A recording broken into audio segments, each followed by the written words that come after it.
John Kummer, how are you? I'm doing good, Nick. How are you doing? I'm doing good. Thank you for coming on. Today we're going to be talking about Citizens Insurance of Florida. There's a whole bunch of citizens, and we're going to be talking about that.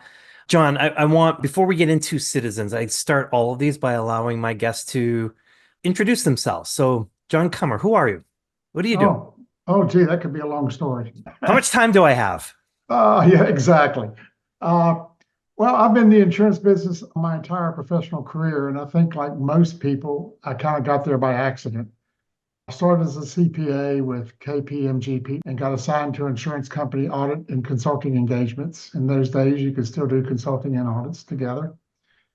And ended up in insurance from there on out. Became a computer audit specialist, involved in a lot of computer audits, computerization, that type of thing. Left the CPA firm to join the Florida Department of Insurance as the chief examiner, Mhm. and eventually became the deputy insurance commissioner in charge of all Florida insurance regulation. And I was there in that role back when Hurricane Andrew hit the state of Florida. So Okay. the start of all of our homeowners insurance market problems. And as part of that, while I was there, I was instrumental in writing the legislation for the formation of the Florida Hurricane Cat Fund, as well as the Florida Residential Property and Casualty Joint Underwriting Association, which later was converted into Citizens. Uh, I left the Department of Insurance to start one of the original takeout companies Hmm. located down in Naples, Florida. And after a few years of that, I decided that, I need to be able to sleep at night. So I'm not sure I want to be taking all the risk associated in the state of Florida. And so I got into the servicing business and formed a company called Better Insurance Processing Technology, BIPT, which developed a software that's now PolicyPort that we're part of Team Focus now. And so I'm currently the vice president of enterprise data for Team Focus and more or less an internal consultant on system designs as we move forward. Yeah. So there you It, go. it, I didn't prearrange this question with you, but since you are a CPA, can you talk a little bit about the complexity of financial statements, the complexity of Mm. insurance company reporting? I think it's important to understand because I think a lot of regulators, a lot of folks, legislators think, oh, balance sheet, income statement, cash flow statement. Like, how hard could it be for you guys to create this extra report? And I don't, you being in the CPA side, so like how challenging it is to make heads or tails of financial statements when it comes to insurance companies with all of the rules and the regulations around that. Can you talk a little bit about, real quick, the difference between like statutory accounting, GAAP accounting, and just the amount of regulatory burden that exists on insurance companies to one, maintain two sets of books, but two sets of reports as well. Yeah, no, absolutely. The statutory set of books for property and casualty companies, everybody commonly refers to it as the Yellow Book, Mhm. which is a pretty thick, report of all of these forms that about for the National Association of Insurance Commissioners. And they dictate the format of that report and how it has to be put out there. And it is just extremely detailed. You've got your balance sheet, your income statement, your statement of cash flows, like you would expect to see in a financial report on a statutory basis, which is different from a GAAP or generally Yeah. accepted accounting principles basis. But in addition to that, you've got dozens of schedules that you have to fill out. All your investments have to be completed in extreme detail, the transactions that happened during the year, your holdings at year end and at quarter end, all of your claims experience, all the premiums written in what states and what lines of business, on all your claims, how are your claims experiences, how's that going forward? For claims that incurred 10 up to 10 years ago, you're still reporting the payments being made on those claims. So it's an extremely detailed set of exhibits and schedules that go with the statutory statement or the yellow book, and is not anything easy to prepare, and it's got a pretty tight timeline on the preparation of it. It's Yep. due 2 months after the close of the year. And all insurance companies have to be on a calendar year basis. So it's fast and furious at year end to get the regulatory statements completed. Then you've got to do the GAAP statements. And the primary differences between generally accepted accounting principle statements and regulatory statements are the acquisition costs or the commissions that are paid. Under GAAP, you're able to defer those out, deferred acquisition costs, and spread them over the life of the policy. Under statutory accounting, you have to recognize that as an expense upfront as soon as you write the policy. The objective of a statutory statement is to show you the ability of the company to pay claims. The objective of the GAAP statement is to show you the results of operations as it goes forward. So there's two completely different objectives between the two statements. Just that one aspect of how to recognize customer acquisition expenses, I think just blows people's mind. It's, especially when we had like this insurtech boom, right? And a lot of these firms went public and they were risk bearing, and you had investors who were just like, well, these are insurtech companies, so they're going to have technology like growth spurts. And it's like, no, you don't understand the accounting of it. Like it's literally a governor. Like you cannot grow too fast because you have to expense all of it and you will run out of capital very quickly by doing something like that. And so that is like one of those small areas where the difference between the two, just that one line item, is so massive that it dramatically changes the paradigm in which the company operates. They do not operate like a typical company that if they could grow, they would. That doesn't work in insurance. If they could grow, that doesn't mean they will, because they have these growth constraints against their capital. Yeah, a little bit of the paradox in regulatory or statutory reporting is that as you're growing, you're actually losing money on a statutory basis because of that. You're having to expense everything up front. And as you're not growing or actually declining, then you're making more money. So it's a little bit of a paradox in the statutory world What a that, great as you business. say, you're looking at it where people used to GAAP accounting and, companies growing, they're making more money, everything's great. Doesn't work that way on the regulatory Yeah, reporting. yeah, yeah. Why you traditionally don't see companies growing at 100% year over year over year. It's like that's not possible in insurance. There's those governors. So thank you for that backdrop. That's going to be helpful, and I think we might pick at those things as we go forward. This conversation is going to be about citizens of Florida, what it is, how it operates, but also how to engage with it. It's actually has a formalized process Yes. where you can take business off of their books. They're more than happy to do that for a particular reason. So let's start at brass tacks. Can you give a brief description? What is Citizens Insurance of Florida? Sure. Citizens Property Insurance Company of Florida is the market of last resort for property insurance in the state of Florida. It's basically what is commonly referred to as a residual market or joint underwriting association. Its history, it was originally the Florida Property and Casualty Joint Underwriting Administration, was later converted into Citizens Property Insurance Corporation, and right now is probably the largest insurance company in the state of Florida. Yep. It's, which is not really the thing you want to have happen, because that's a public governmental, quasi-governmental entity. It's not really operated by the government, but it's not a private stock company either. It's a quasi-governmental company that is appointed by, regulated by a board of governors that's appointed by various political and association organizations. And so what's there is, there's no private money at risk in Citizens. It's theoretically, it's got money that could come out of the taxpayer's pocket at some point, either in the form of assessments that Citizens has the ability to charge if they run a deficit, or conceivably, if a huge calamity occurred, I think people would probably be looking to the state of Florida to bail it out. So it's not a good thing to have Citizens as a large insurance market in the state of Florida. Yeah.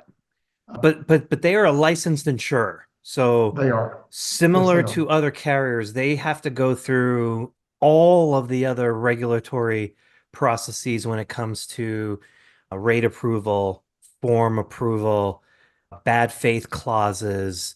Like they are a regular insurance company. It's just when you helped start it, it was meant to be the insurer of last resort. So you've exhausted all of your options in the marketplace and fine, this is the last one. They have to take you sort of thing. And I know there are some additional guidelines which we can go into, but for most people, they kind of have to take you. Um, and like you said, at the end of the day, there's no rescue for this. It while it's not part of the state, it's part of the state. It's it'll if a insolvency would make its way to Tallahassee, which would make its way to every property owner in the state of Florida. So it's our insurance company, so to speak, right? That's probably Correct. why they call it Citizens. And that's exactly right. I mean, again, if there's an insolvency or a large deficit in citizens, that deficit can be made up by surcharges on every property insurance policy in the state of Florida. Yeah. So So we're gonna it's, pay. it is putting the public at risk, so to speak, without, So there's no private investment in citizens. yeah. It's purely uh, if you will, public money supporting it.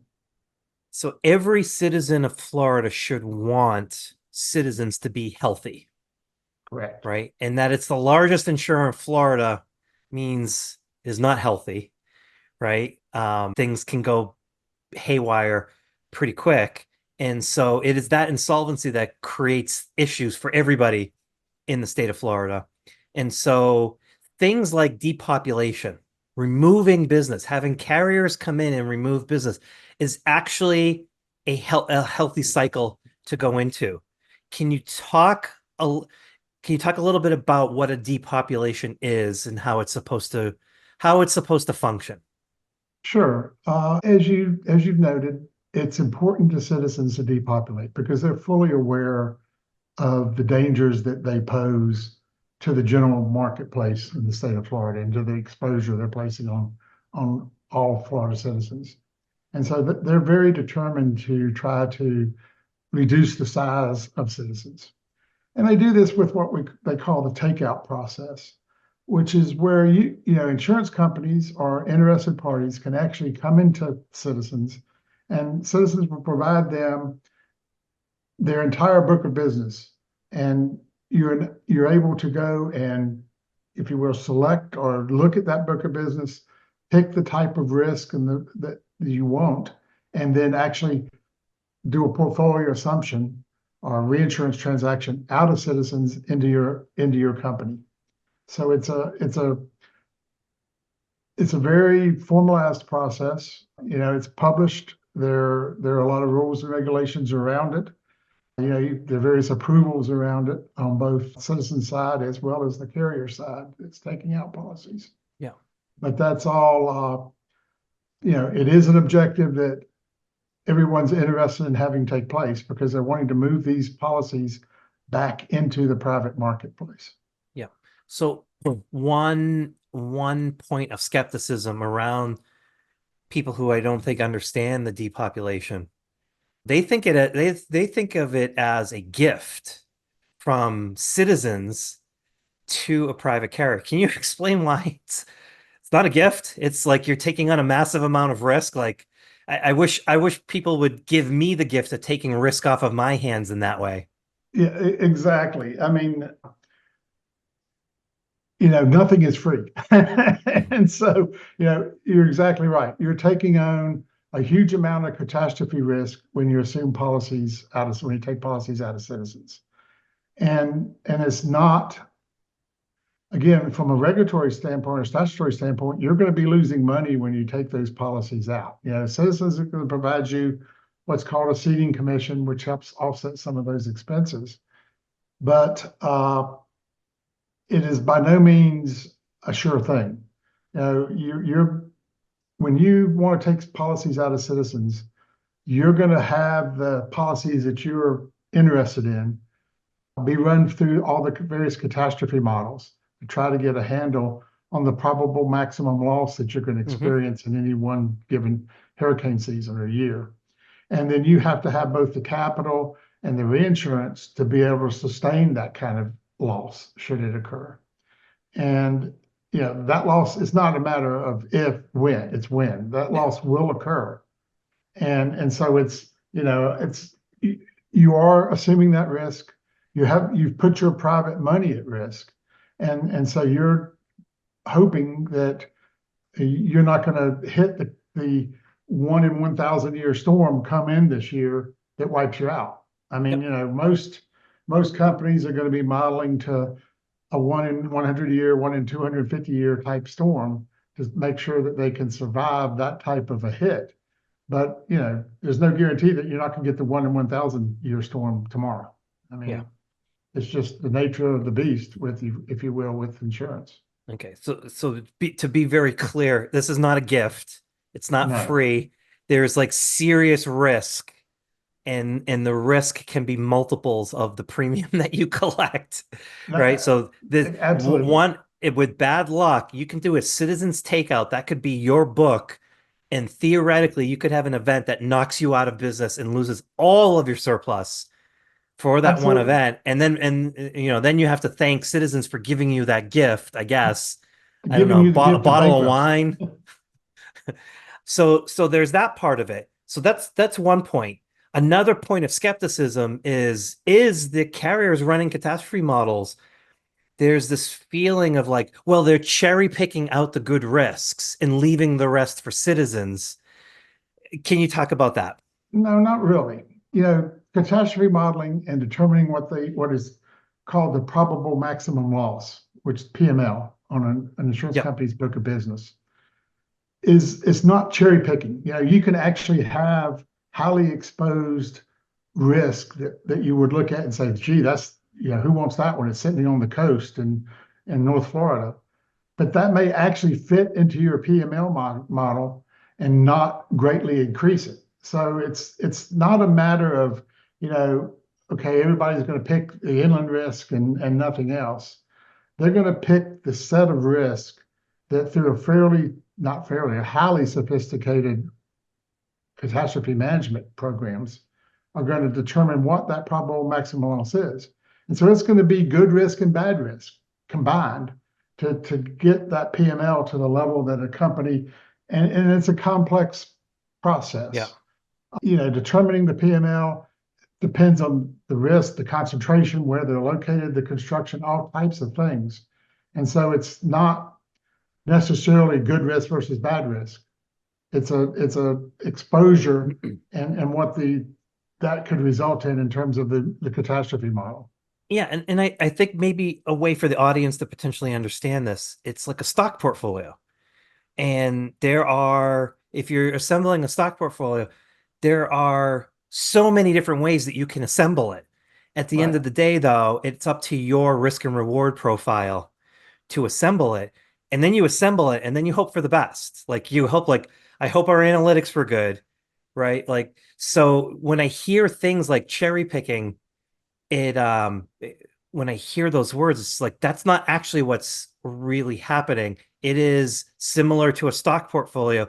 It's companies running massive amounts of algorithms and models just trying to say, hey, we have this amount of capital, we need this amount of return. What combination of the puzzle pieces can we put together to get Exactly. us what it is that we need, right? And every company will have a different risk reward threshold. So they'll put their puzzles together. So there really is no, hey, look at this risk that's in there that no one saw, this diamond in a rough that is never going to have a claim and we're just going to collect premium on. Like that does not exist in the state of Florida.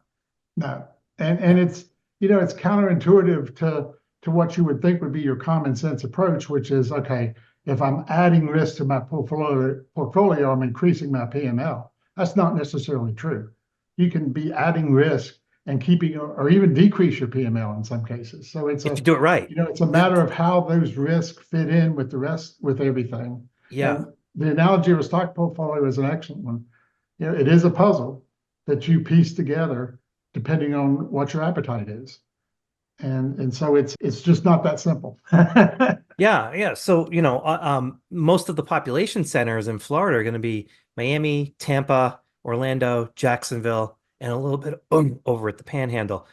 Orlando's not technically tier one exposed, I don't think, but everyone else is, right? But that's where all the population centers are. So you can run, but you can't hide. So at the end of the day, it's like you're going to get Miami exposure. You can't Right. run away from that. There's not like, oh, well, if we're going to take Miami exposure, we might as well take newer construction. Well, that may not even be in citizens. Like those are the desirable ones, anyways. So there really is none of this like diamond in a rough. Oh, look what we found. That we just got to polish it up a little bit, and we'll get 10,000 more of these, and just have killer financial results. No, this is there's some real risk associated with the whole process. Oh, And oh, absolutely. I mean, you can have all of your risk in Orlando and have a much higher risk mhm, from a hurricane than if you were spread across the state. You know what I'm exactly. saying? So it's not a matter of cherry picking from one area. You've got to pick from all areas of the state, and if you will, have a balanced portfolio, just like you do with the stock market. You're not going to put all your eggs in one basket. You're going to spread Yeah, them around. And because of the catastrophe models, that becomes a pretty complex process. it sure does. It sure does. And so when So companies are coming out of citizens, it's not just a simple matter of one and done. They're going to run many models on what they're after until they get to the PML that they want. that's been my experience. And sometimes you're like looking for the right model that's going to tell you the result that you want, because the other models are not. And it's like I've never not once seen a situation where the portfolio wasn't combed over again and again and again and again until they got it to a point. I wouldn't say the final portfolio that they do take out leaves a bad taste in your mouth, but it's not like it's the insurer of last resort. All of the really, really good accounts, the accounts that you would most desperately want, most likely are already in the private That's correct. market. Yes, there will be a few that probably do not belong in Citizens, but there's not that many.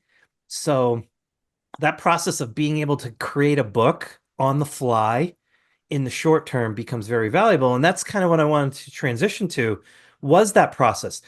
John, when I'm creating a stock market portfolio, I can open up a brokerage account, then go in and it's, 100 shares of Nvidia. I want that one like 5 years ago. I want that one. It's that's not how this process works. No, It's a no, it's not at very all. time consuming process. And as you said, highly regulated. Can you go give an example, maybe a timeline of what this might look like to a firm that's potentially thinking about trying to do something like this? Sure, you're going to go in and you're going to say, okay, first off, Citizens is well over 1 million policies today. So yeah, there's a huge number of risks that you're going to be surveying, if you will. And you're going to only want certain types of risks. Maybe you only want homes, or maybe you only want condo units. There's Mhm. all types of criteria you're going to apply. Then once you decide, just what kind of company you want to be, then you've got to take and comb through those million risks and determine which ones fit your portfolio. Because again, in the stock market, you said, okay, I want, 10% technology, 20% banking, whatever the mix you've decided. You can do that same kind of thing, but you're going to be looking at the results of the catastrophe models to determine what your best mix is. You can't go in and say, oh yeah, I'm going to have 10% condos and 15% commercial structures and the rest of it all homeowners, because you don't know what that's going to end up with. You know what I'm saying? I mean, It may the not even risk be available models, for you. you're right. And the catastrophe models, these aren't things that you just push a button on your PC and you've got the Mhm. results in 30 seconds. Now, these things can run for an entire day or more of churning through all of these risks to determine this probable maximum loss, and because they run all kinds of catastrophes against the risk. And so you're constantly, and you're going to do that several times, as you say, changing how your mix is, changing the risk that you want, that type of thing. And so, it's very important that you engage with the professionals in the market. You're not going to go down to the corner guy that just opened his shingle and invest your entire life savings in it, right? You're going to go to the people that have been doing this for a long Yep. time. And that's the folks that you're going to be trusting your future to, so to speak. Yeah. So there is a formal process. So Yes. I'm assuming there's documentation. Like you have to inform citizens that I have an insurance company or I'm about to have an insurance company and I would like to engage. And then iteratively works itself through the process. Can you just give a little bit of what that at 30,000 feet, what that might look like from beginning to end? Sure, you're going to go in and we're going to go through all this modeling and you're going to finally decide on a portfolio that you want to take, that meets your criteria. And that's going to have to meet a lot of regulatory constraints. Do you have enough capital to support that portfolio? Those type of things. And so everybody's going to have to approve that takeout, if you will. And this isn't something that happens in a week. This is something that's going to go through several weeks or even months to determine and work through. Then you're going to select that portfolio, send it to citizens, and they're going to mark those policies for you and send them to you. And then you're going to need to bring them into your system because what happens, it's a portfolio transfer where citizens transfers the risk to you on day one of everything. It's not at renewal or anything of that nature. It's all to you on day one. Everything comes over in really what's known as a portfolio transfer. Citizens will continue to administer the policy from the premium side. So, collections and that type of thing, They don't want payments to and all, just they don't citizens want to will continue disrupt to deal that. with. But the claims you're responsible for. So you as the carrier that took these policies out, you're going to have to receive any claims and adjust and pay any claims on those policies. So So yeah, can I so the premiums, so I think this is an important point. So it's a on there's a date and time, right? And there's a portfolio transfer. So at some cutoff, the new company is now the insurer of record for that correct. particular account. But Citizen still maintains a relationship because you don't want to disrupt the policy paying element, new checks, new whatever. Exactly. So Citizens is still going to collect the money up until the renewal date That's of exactly that right. policy and then transfer the funds over to it's not as if the carrier is just going to pay claims without any premiums coming in. It's just that Citizens is going to manage the premium accounting until all of the policies Right. renew. And they're going to forward those funds to you on a monthly basis. You know what I'm Yeah. saying? Citizens are going to send back to you what they collect. But we've done dozens of these takeouts over the years with citizens. And it's not overly complex, but it's not simple either. You first off, you've got to have an image of the citizens policy in your system as it came from citizens and is enforced today at citizens, or was enforced, is now on your books, but is still on citizens paper, if you will. You've got to have that in case a claim comes in. You have to know what the coverages are, that type of thing. Okay. Are you saying that so the paper doesn't change until renewal? The paper doesn't really change. It's still on the citizens form. Okay. It's still on the Okay. citizens form until renewal. Okay. So Now, the only responsibility the new carrier has is to make sure that the everything is in the system, that's properly there, and should a claim occur, that's going to be managed by the adjustment and claims professionals at the new carrier, no longer at Citizens. But until the renewal, the premium and the paper is still Citizens, right? it's the citizens form, but your name is now at the top of it instead Okay. of citizen. Okay. So it is the surplus of the new company that's at Correct. Oh, risk. absolutely. On day Okay, one, it's but it's all the your form. risk. But it's the form language. Can the form language change at renewal to the company's standard form language? Yes, it can change within certain boundaries. You know what I'm saying? Okay. They're not going to let you get extravagant or significantly cut the coverage, but you can move it to your own form. You will move it to your Okay. own form. Okay. Okay. And it's important that you get all of those steps right because, otherwise you're going to end up in a lawsuit if you don't bring those policies in Yeah. correctly. Well, and again, like you said, it's not simple. So what else can potentially go wrong? Well, there's an awful lot of transactional risk involved if you don't bring those policies in correctly. Not only do you run the risk of not providing the coverage that you should be providing, but you've got reputational harm, the customer being very frustrated with you and the marketplace getting frustrated with you. In the extreme case of where you completely bundle it, citizens won't let you do any more takeouts, that type of thing. Yeah. And obviously you've got to bring those in, you've got to service them properly, and then you got to renew them properly. You can't just cut coverage without telling the consumer that you're doing that. So, and there's an awful lot of communication Yeah. that has And to be so, done.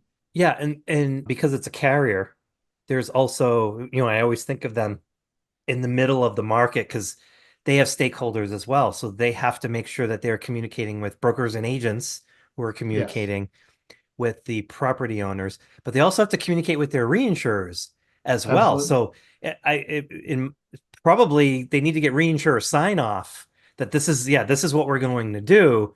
And so, yeah, bungling it also probably leaves a bad taste in the reinsurer's mouth as well if you don't handle this correctly. No, absolutely. I mean, you've got a lot of stakeholders in this process. You've got citizens, you've got the carrier, you've got the reinsurer, you've got the Florida Hurricane Catastrophe Fund, you've got the Florida Department of Insurance, or OIR as it's called now. So you've got a lot of stakeholders that you have to juggle and make certain are getting the information they need and that you're handling those communications Okay. properly.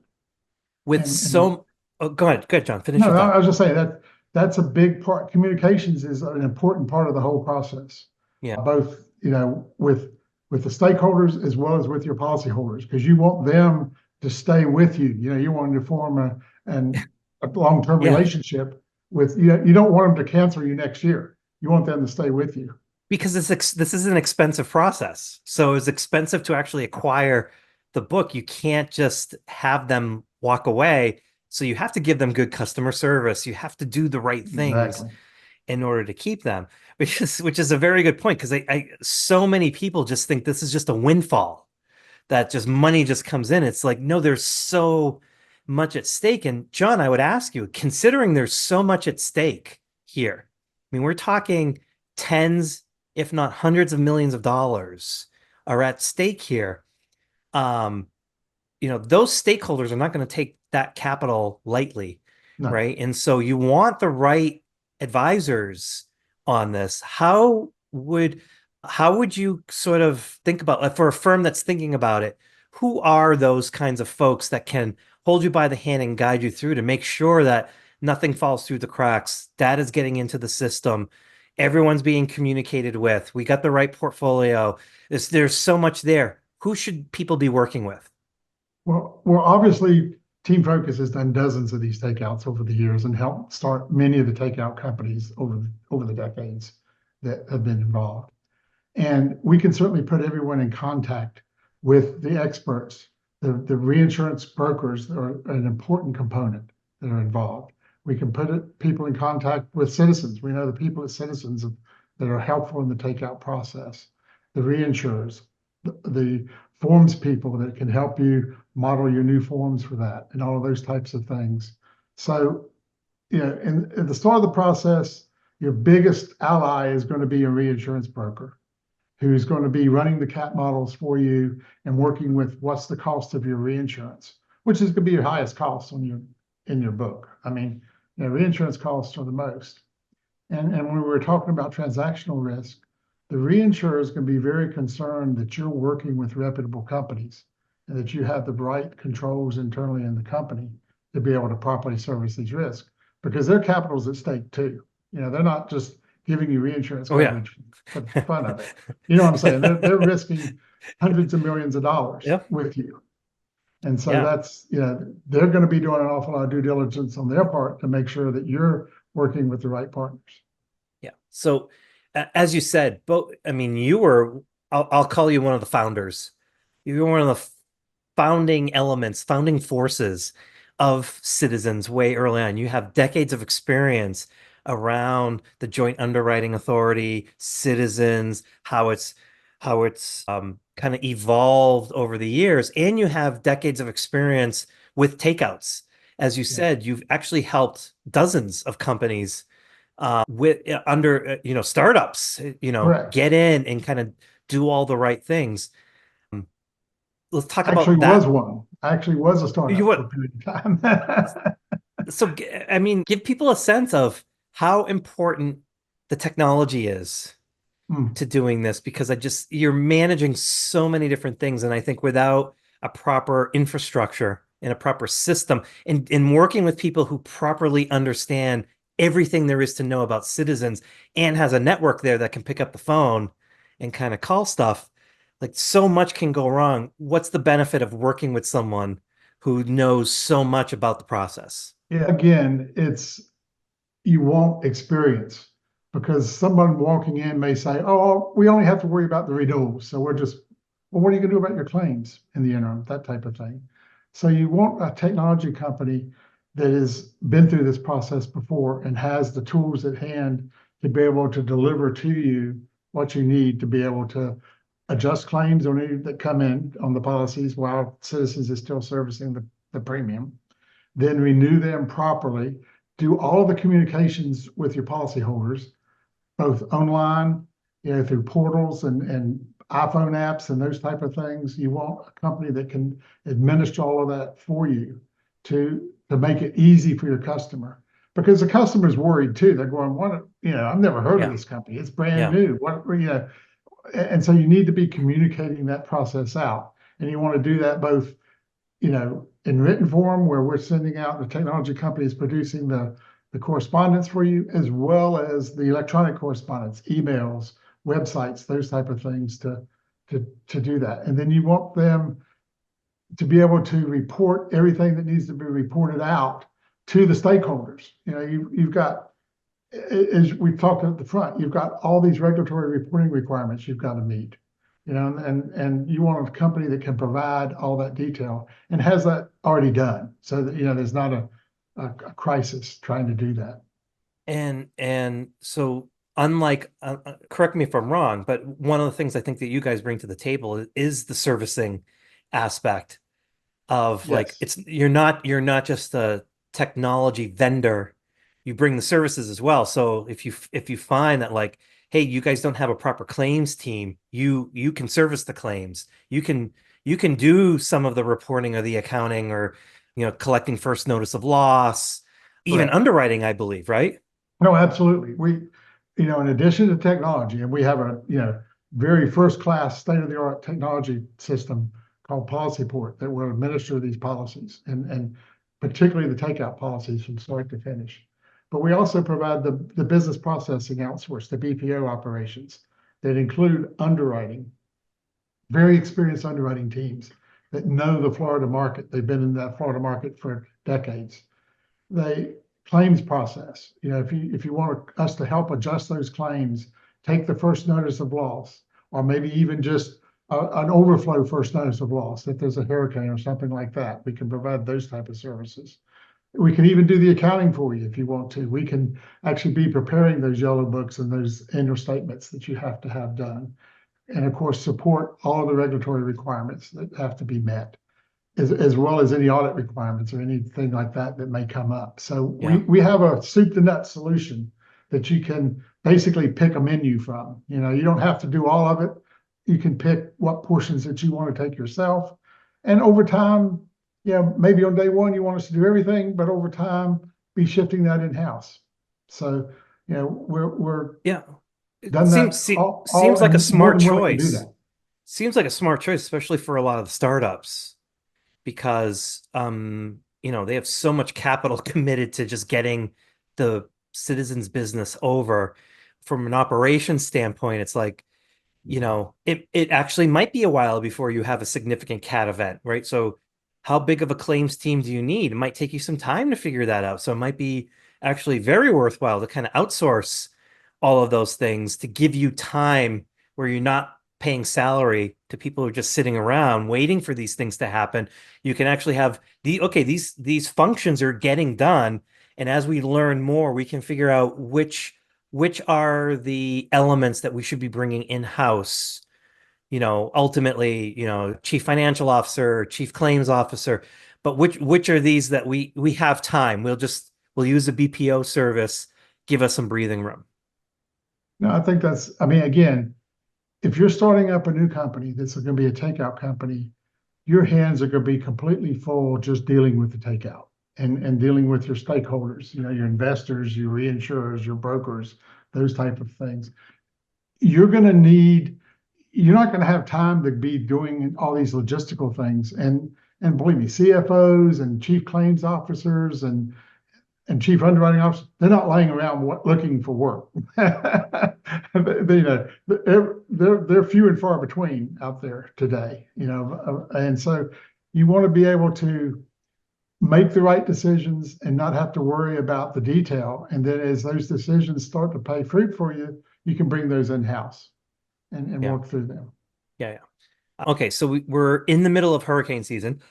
Excuse me, now, and gonna kind of end this conversation talking about cherry picking again because um, I have a feeling, John, if we have a quiet hurricane season, that there's going to be a line at Citizens for people to kind of take that out. So again, back to the cherry picking, you're waiting in line, right? At some point, there are no more cherries to pick in there.